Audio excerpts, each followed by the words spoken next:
do you know if your gut symptoms are triggered by food?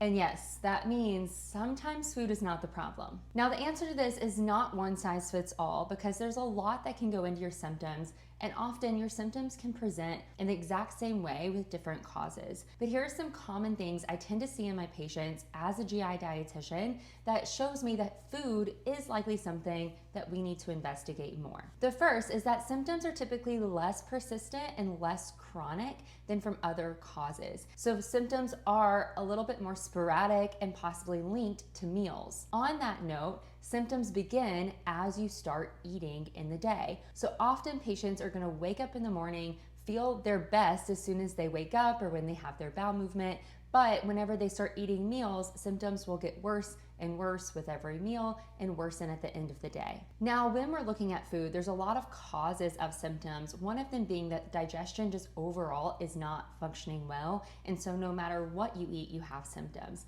Now, this pattern is going to look a lot more chronic and consistent, but again, it's going to start and worsen with each meal. This can be related to other triggers in your life beyond diet itself, including your routine, stress levels, intestinal permeability, the gut environment, and so on. The other thing we see with food-related symptoms are specific reactions to ingredients or certain foods. Now, these are going to appear more sporadically and may not happen with every single meal, but happens every now and then. And sometimes this will happen whenever you're eating out or in periods where you're eating a larger volume of food where you might be increasing the intake of that potential trigger. When we're trying to nail this down, we're looking at that reaction to start about 1 to 4 hours after a meal, and then we look at the ingredients to see if there's a mechanism that links with the specific symptoms that you're having. So the best way to know for sure if your symptoms are food related or if there's something else going on is to work hand in hand with a GI trained dietitian